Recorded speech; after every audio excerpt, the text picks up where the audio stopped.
Welcome back to the Practical Spirituality Podcast. We are so excited to have you on this journey with us, where we explore all elements of mind, body, emotions, and soul through the lens of everyday life. Hello, Kim. Hello, Gareth. How are you?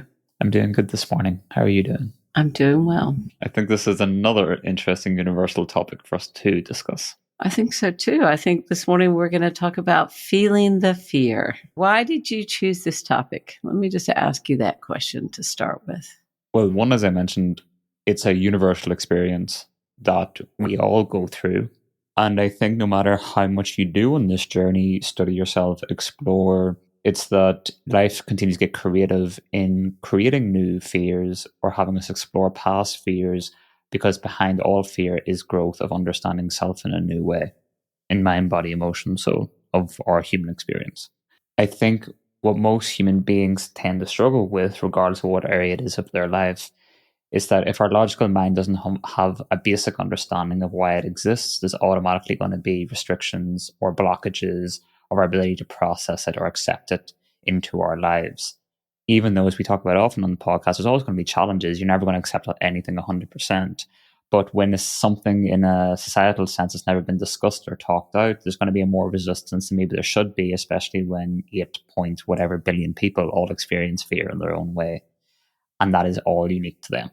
So I think in just having this broader generalized conversation about fear and the important role it plays in all of our experience is an important one. I think the other thing that we're going to say about this is, as much as we do our best to avoid fear, it's unavoidable.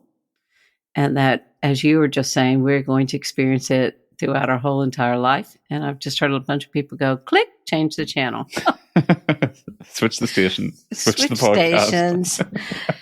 But seriously, I think one of the most important things to realize about the fear, like you just said, it's a universal feeling that we all feel, and that it is going to come up throughout our whole entire life. Yet one of the number one things, and I don't even know if we're taught this, I think it's instinctual in some ways that our mind wants, however we want to say it, is to avoid the fear. Yep. And it's so counterintuitive that people don't understand that in order to grow, we must feel the fear and walk through it and get to the other side to see that we're okay. Yet our instincts say, avoid the fear, stay in our comfort zone, and don't go anywhere. And until we're able to acknowledge that we experience the fear and that what we believe about that fear is usually never what we thought it was going to be. I think it's an important point that you made there. It's that a lot of us have an awareness that we're experiencing the fear, or that we're triggered, or that it stops us from pursuing something, but we do not have the ability to actually acknowledge it in the way that is needed in order for us to grow from it and to grow with it, and for the fear to continue to evolve and change alongside our growth on this path. Because as we talk about often, there's no deleting it. We're not trying to erase any of these experiences. We're not trying to erase any of these human emotions that we all go through, but there is a reason to why it exists with us, but then there's also a reasoning to why none of us have a good relationship with fear, why we try to avoid it or bury it.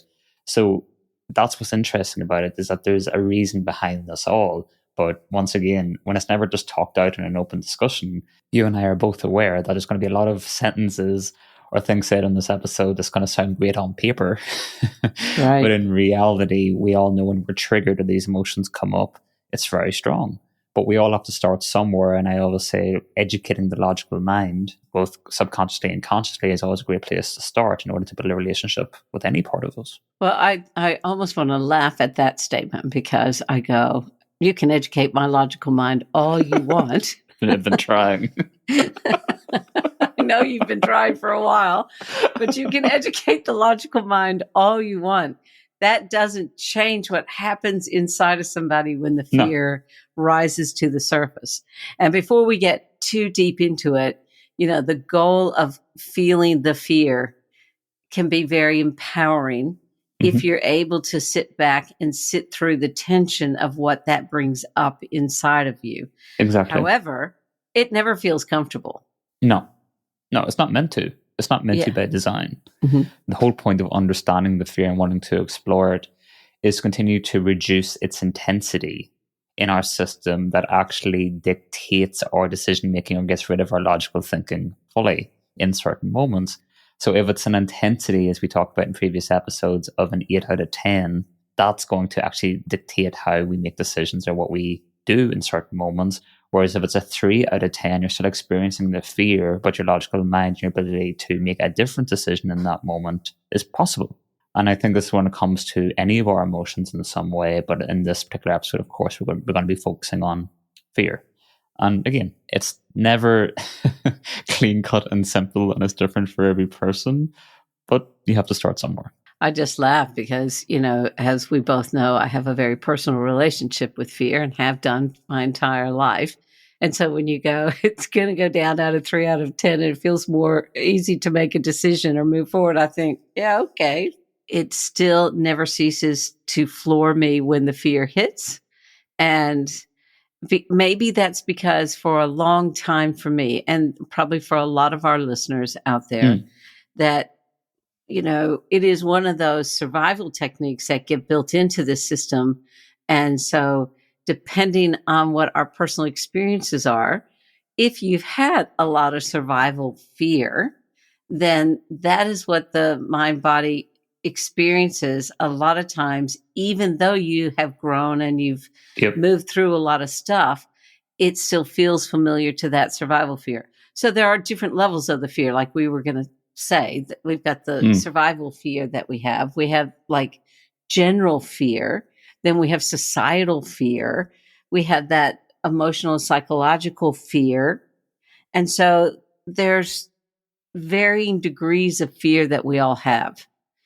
And one of the things I think that we kind of, from a very young age, and this is where I say it gets to be a maladaptive coping mechanism, we try to avoid that fear because it feels so uncomfortable in the body. And like you said, because we're not having these conversations, we don't understand that as we move through the fear, then we actually gain insight and wisdom in order to feel stronger in new circumstances.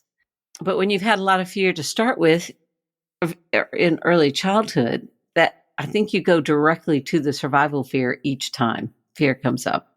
Which makes a lot of sense. And I think that's what can be very frustrating about the human experience, and especially if you have been willing to do the journey and have spent years investing into yourself.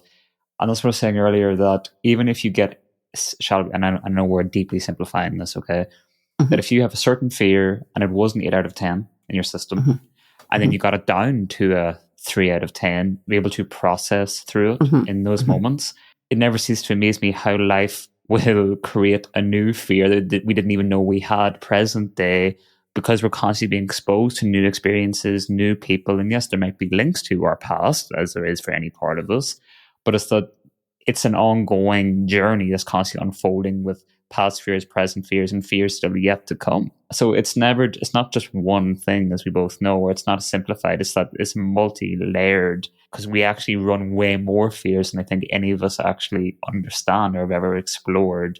Even though you're aware of fear getting in the way, it doesn't mean you've actually ever had the opportunity to explore, okay, so why do I have a fear of public speaking, or a fear of failure, or a fear of being in a relationship, or a fear of not being good enough? It's like we're all aware that those fears run in us when met with life, present day.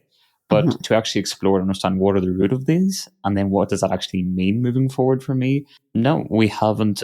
A lot of us haven't had the opportunity to receive that information for it to make a difference and to build a better relationship with fear. And I think a lot of that comes down to understanding that the basic instinct of fear is that survival mechanism. Like it was built in many centuries ago when we were not living in the modern day society that we're living in today. It was there to keep us safe from, man-eating dinosaurs and fire and that sort of thing that happened way back when. So it is very much a survival technique. However, depending on what your experience is, when that does get triggered, you can't go, oh, I just have a fear of public speaking. You feel like, oh, I'm actually going to die here. And You can tell me all you want that it's going to be fine if I stand up there on the stage, but that's not what my body is telling me, Yep. because Yep. the body goes into that physical reaction from the very first time, whatever that particular thing might be. It might be, the racing heart, the sweating palms, that for me, some of the things that would happen is my throat would literally constrict, and I would find it very difficult to breathe. And yeah. So I understand this topic very well for so many people.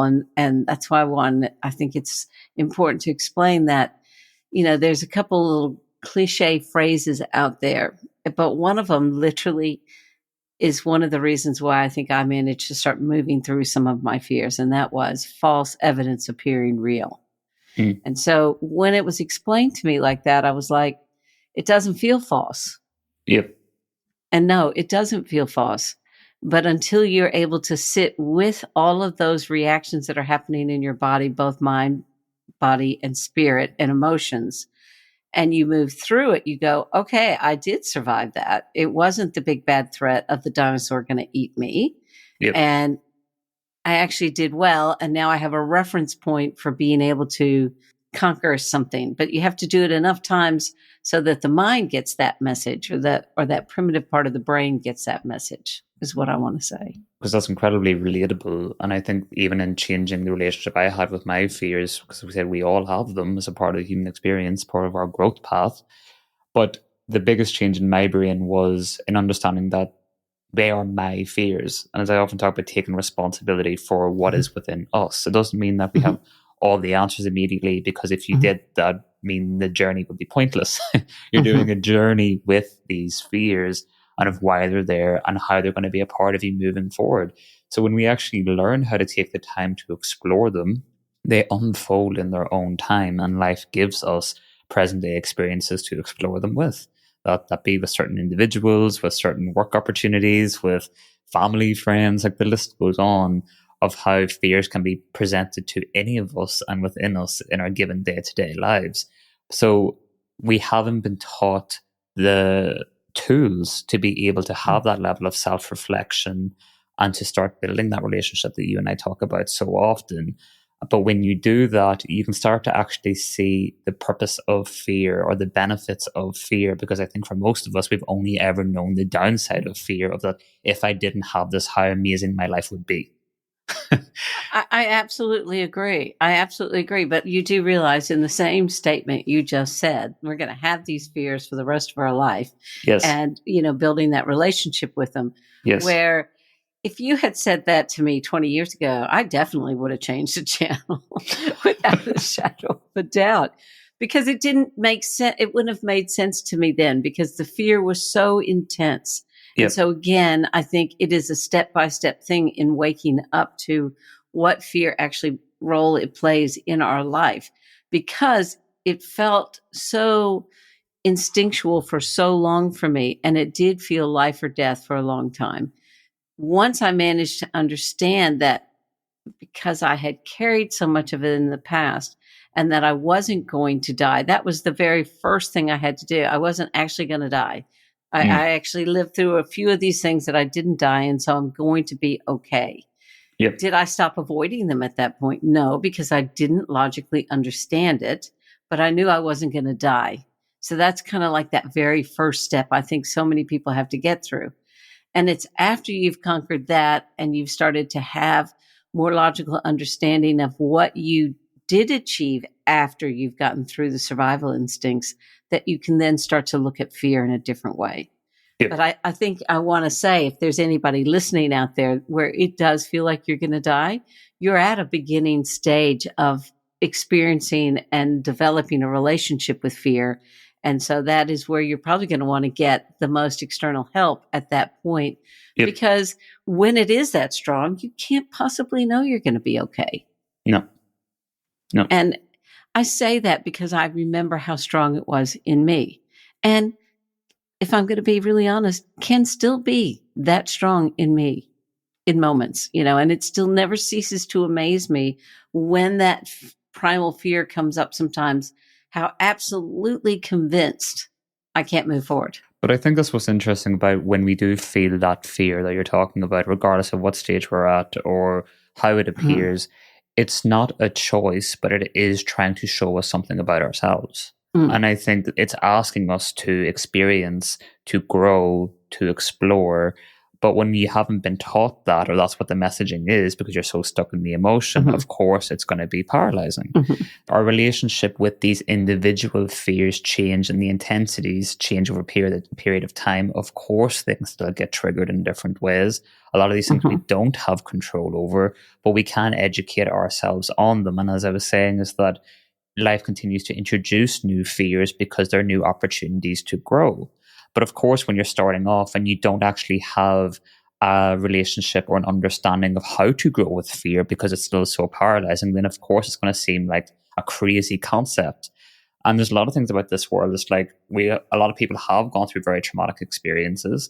You can also say that there's proof out there of people who've gone through similar experiences, have worked through it, have got to the other side of understanding their experiences with it. But if you haven't been exposed to those people, it's always going to seem like an impossibility that no one has ever Mhm. gotten through Mhm. these experiences Mhm. before. No one's ever processed those horrible traumas. So it is about who you surround yourself with and whether you actually understand whether it's even possible to.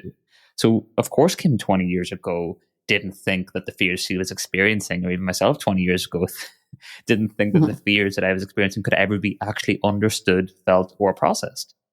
We didn't Absolutely. have the exposure. One of the tricky things that our mind will do to us is say, well, you got through that fear because you're the lucky one. You've had a nice life and you haven't had to deal Yep. this and da da da, because we're constantly doing that comparison. And so when we hold on to that comparison, that your fear can't be as bad as my fear because you're not feeling it in, do you know what I mean? It's Yeah. like, but it's very real for a lot of people.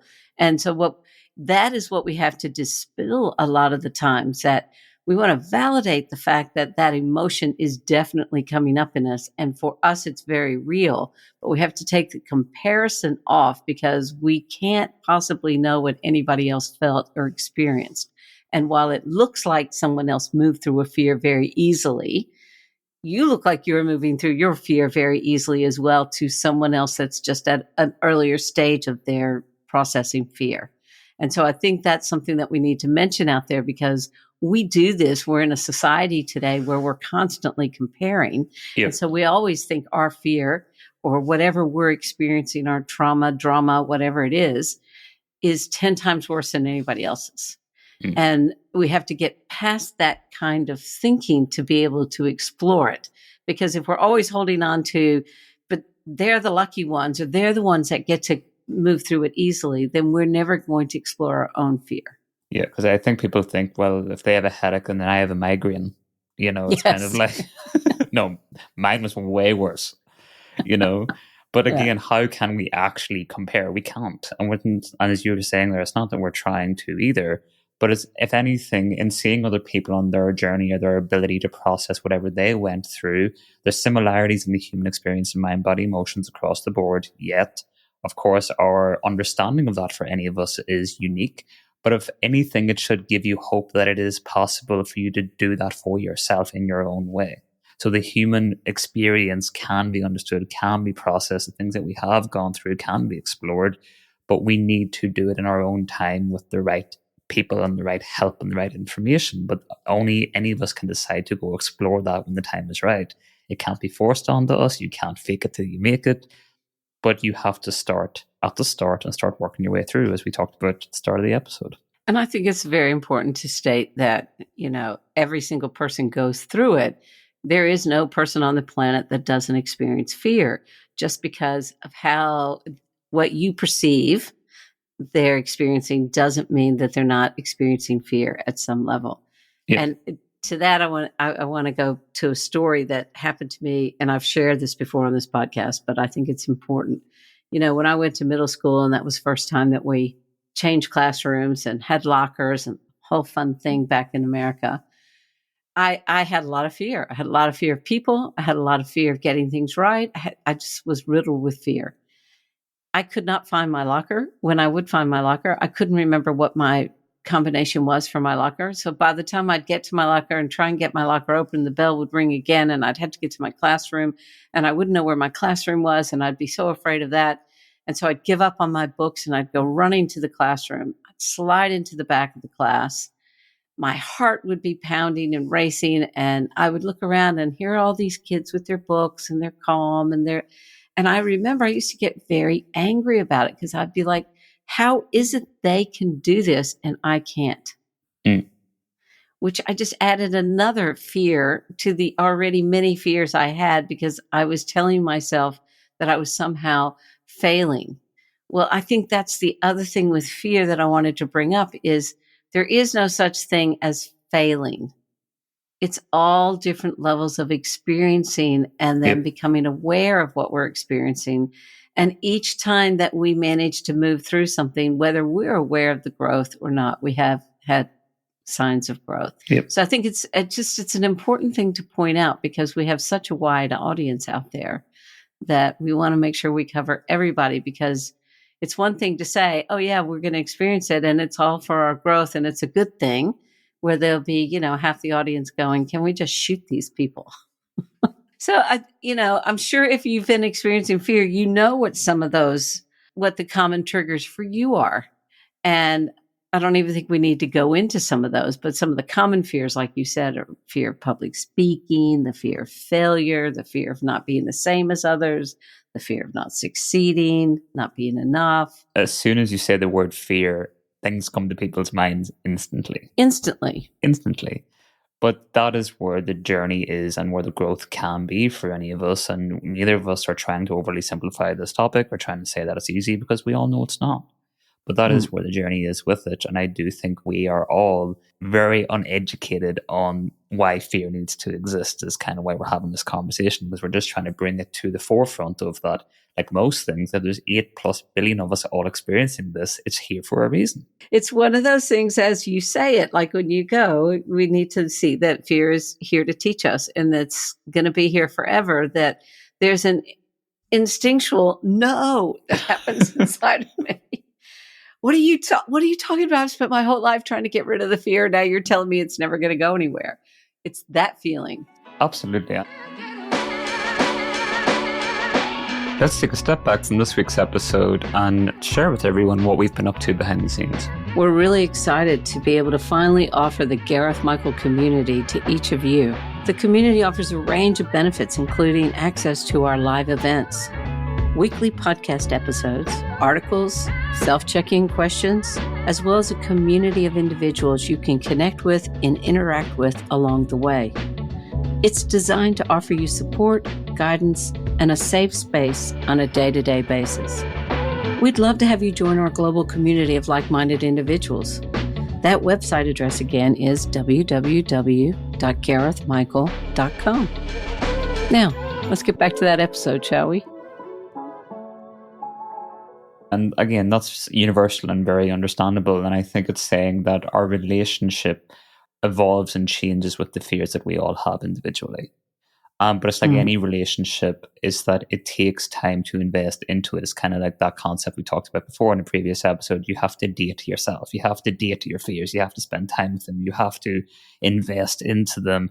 Otherwise, how can you ever expect returns or dividends to come back from these things that are so misunderstood? But if we try to delete them, good luck with that, because they're always going to be a part of us. So therefore, if we had been told long ago, this isn't going anywhere, so I'd advise you to start to get to know them now, it definitely would have been a simpler way to have a relationship with self as we journey through life. I'm not saying it suddenly makes it 100 times easier, but I'm saying there's not, at least our logical mind has a place to start.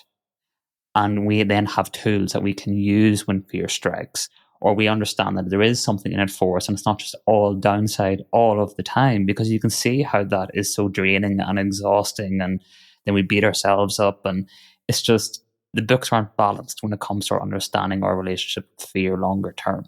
And that's why I feel like this is an important conversation to have, because evolving our perspective on it is really important. And we both know that from our own journeys about exploring our own fears. Well, I think it's also interesting how life teaches all of us, because I think if you had said to me, or anybody had said to me, it's not going anywhere, so, turn around and face it. I know which choice I would have made. And I know which choice you would have made. That's why that detail was hidden from you 20 years ago. I think that's important to know that, because I really would have gone the other way, because it was just so big and so excruciating. But if we have said that there is something in it for us, and if someone had said to me, this is a way to get to know you and to actually see how strong you actually are. Yep. And of course, it's that languaging again. Then I would have been like, okay, well, maybe. Are you sure? Because I sure as shit wasn't sure back then. And still sometimes today, I know when I've slid into a comfort zone and I don't want to get out of that comfort zone. I am probably more aware of it today than I have ever been. And I thought the journey that I jumped on all those years ago was to eliminate the fear, and that I would have some point in my life where there wouldn't be fear. And what I can say for people who are at the beginning stages of exploring their fear is, after hearing that devastating news that it's going to be here our entire life, is it does show up differently. Yeah. And it shows up in, because you gain so much more confidence in yourself and your abilities to move through different things, and that resilience has grown, the fear does not have the stronghold that it used to have. Yep. It's there, you're aware of it, you need to move through it, but it's not all encompassing as it was in the very beginning.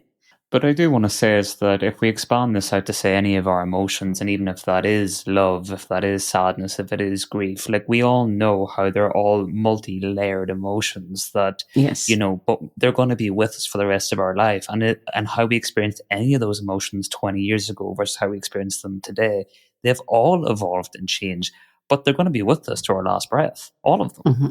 Mm-hmm. And I think that's the point of the conversation, is that, and the relationship we have with all these different emotions change and differ from person to person depending on what we've been exposed to and societal understandings and et cetera, but they all have something to teach us and show us about ourselves in their own way when we're willing to go there.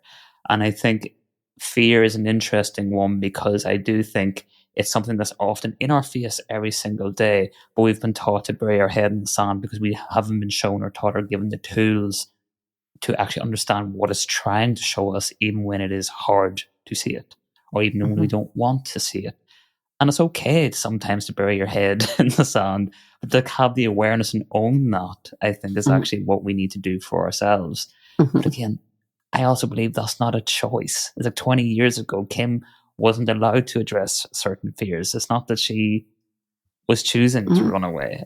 Do you know what I'm trying to say? Is that I don't want to oversimplify this, because I do think these things unfold as they're meant to as we go throughout life for the things that we're meant to understand.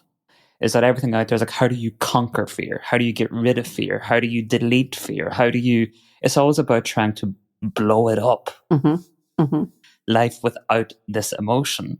Well, I would have been on that bandwagon. I know it's not the point of what this journey is about. I think if we can sit back and look and see that this journey is about growth and evolution, and that we cannot grow without experiencing some of these things, because when we first were learning to walk, that was scary. When we were first learning to stand up, or when we were first learning to ride our bike, all of it has those elements of fear, but no one brings that logical point to it as we're going through it.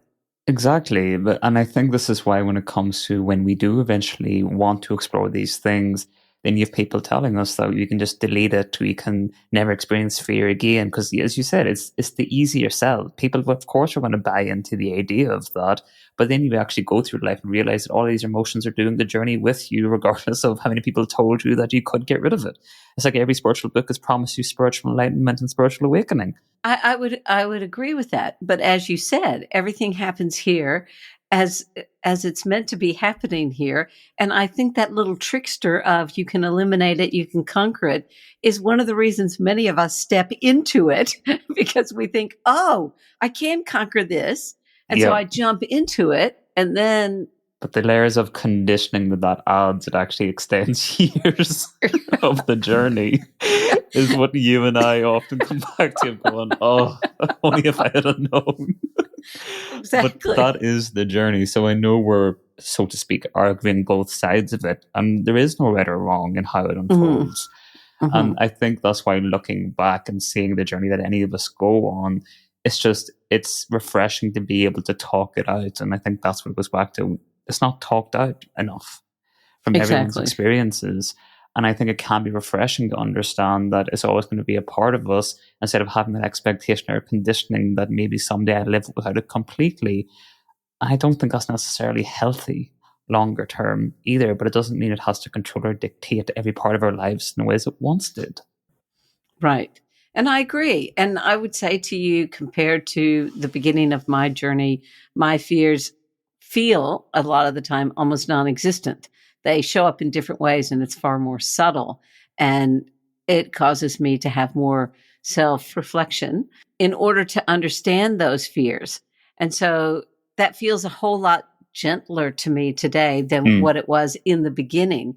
But I guess the point I was trying to make is, if I had believed I couldn't conquer them or eliminate them, I don't know if I would have stepped in. So that hearing those words in the beginning is Yep. what caused me to step in. And now that I've been into it, I go, oh, it's just really showing me how much there's one more step up I can make. I'm just continually stepping up in my own life. It's not stepping up according to society. It's not stepping up in comparison to anyone else. It's about stepping up in my own life and who I am as a person and what I'm meant to be doing here on the planet. Does that Mm. make sense? Mm. Where I think if we could bring it back to that, it's our inner journey, and stop looking at what's happening out there and who and what everybody else is doing and how they're walking through their fears. That's going to change the conversation completely within ourselves. Yep. And Yep. so once we've done that, it's about, okay, how do you yourself through your journey start to walk through these different fears that are showing up in your life? So I think that actually brings up some interesting conversations that we need to have on this episode about how do we begin to build a relationship with these fears that we all have. Because we've talked about how it can teach us a lot about ourselves. It's a huge component of growth. It's not going anywhere, but then it doesn't stop us from obviously experiencing that intensity that we can have, that life can present to any of us any given day. So what are some of the practical strategies that we can lean into when it comes to facing our fear? I know for me, the very first thing that I did was having that acronym, false evidence appearing real. That really helped me a lot. Like, there are a few acronyms out there, Mm. but that one helped me the most because I was like, okay, it's not real. It's not really as bad as what I am imagining and what I'm foreseeing in my mind. And so if I can just gradually start to have a relationship with that and start to expose myself little bits by little bits and see that I'm going to be okay. And then also starting to really recognize some of the techniques that we've talked about many times on this show, the self-soothing techniques, the journaling techniques, the grounding. Grounding is really great. And then, of course, for me, notice how I always preface that. For me, it's the whole reason present moment awareness became so important, because my mind would jump ahead with the fears so much and it would almost literally paralyze me. So one of the reasons that practice became so important was because the more I came back to this moment and would go, look, nothing bad is happening in this moment. I am okay. I'm actually okay in this moment. I am not going to die. I just need to slow my heart rate down. I need to be here and see that I'm safe. Then I would take another step forward. Yep. And of course, I didn't do that on my own in the beginning. Like Yep. we have said so many times in the past, if this is something that is really big in your life, you do want to get some help with it from a trusted source. That's where I would start. What about you? Because naturally, when we're experiencing fear, a lot of us, our minds can worry quite a bit also. And I remember reading somewhere that worrying is worshipping the problem. Oh, that's a good little phrase. being exposed to my fears head on, taking responsibility for them, saying that they're mine, wanting to go talk to the person that I trust about them, taking these small steps, is that for every time I did that, I felt I was getting stronger and stronger. And yes, that was opening up new fears, because especially when you push past or you evolve with the old fears that you maybe have carried for decades, then you're exposed to new experiences in life, which comes new fears that you didn't know you had. But for every time you keep pushing that, you do feel stronger and more confident within self that you can actually do this life, so to speak. You can be able to back yourself in a whole new way of mind, body, emotions, and the strength that can come from within about that is a very hard thing to describe. And I know you and I both have experienced that. I'm sure hopefully a lot of listeners have too, throughout many different areas of life. But that system, or that feeling the fear, taking responsibility for it, go talking it out, then putting a plan in place, that system hasn't changed regardless of when I experience fear throughout my life. Because I said, it's not that suddenly you don't feel any fear and you're just running through life. That's an unrealistic expectation that we don't want to set here on this podcast. But finding a system that works for you for any time fear is triggered, in order to help you understand where the growth is in it for you present day, that's gold within itself. And that formula can be different for each person, but it's your responsibility to understand, okay, what is that for you, and to keep moving forward with it once you find it. What's in it for you, but being able to recognize that once you've gotten what's in it for you, that's the gift, the wisdom. Yep. And that wisdom in itself is what causes the confidence to start to grow. Yep. And so instead of running away because we're so afraid of it, when we can go, okay, if I can turn this around and find out what's on the other side of it for me, Yep. and if I can take that wisdom and integrate it into my life, then the world starts to open up in a lot of different ways that we've never experienced before. And so I'm a perfect example of that. You know, I can remember when I started this journey way back when, the first therapist that I saw told me I was a hopeless cause. And so it brings me great joy to sit here today and to be able to talk to other people about how to move through some of this and be able to be that living example of, if I can do it, anybody can do it. Yep. And people who meet me today do not believe that I was riddled, and I mean riddled with fear. That so much so, if you would say hello to me, I would turn purple and red and shake and couldn't talk. And now you can't shut me up. It's also about celebrating those small wins. Every time you overcome one, really, the way I put it to myself and to a lot of people as they're going through this is, I see it as my bank account. Every time I have a win, I deposit. But you have to get enough deposits in there so that if there's a withdrawal, you can cover the withdrawal. And that is literally how I saw it in the beginning. Yep. So every single time I'd rack up a win over one of my fears, it just got stronger and stronger and stronger. And I knew I had what I needed to move through the next one. And I think in us having this conversation, Kim, because we said we're not trying to oversimplify it, continuing to set more realistic expectations of what the journey is with any of these emotions or experiences, in this case of our fears, is that I don't think for anyone at the start was it ever easy. It's not meant to be. And even the journey with it, of course, is ups and downs. But with that wisdom that you were talking about, and even that strength from within, it continuously encourages us to want to lean into it. But there's certain days where, we're going to want to bury our head in the sand, regardless of how long we're on this journey. But then you also realize that that's okay too. And that is also part of the experience. But then there's always tomorrow. So it evolves and it changes all of the time. And that's where having that compassion for ourselves is celebrating those small wins as they happen. As you said, it all adds up, but that is all part of the growth journey. But as I said, I don't have many experiences of this kind of conversation we're having, of being able to be exposed to this kind of information. I know there's parts of me 20 years ago that definitely would have thought this no different to you, and that's to be expected and to be understood. And there's nothing wrong with that. But it can be refreshing, I guess, after all these years, for how you and I talk about fear in our own journeys now, because by God, it has evolved a lot for us both. It definitely has. Definitely has. Thanks so much for listening. If you enjoyed this episode, then you might want to check out our online community. We built it to offer you the comfort of having a supportive community by your side, no matter where life takes you. Connect with like-minded individuals through our app. Navigate each step of the journey together with us. By joining our Gareth Michael community, here are a few of the things you're going to get.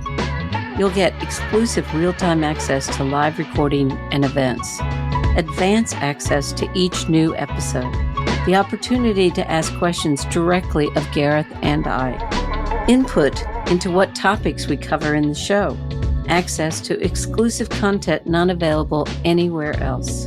To learn more about our community, please go to www.garethmichael.com. Thanks again, and I hope you guys are having a lovely week.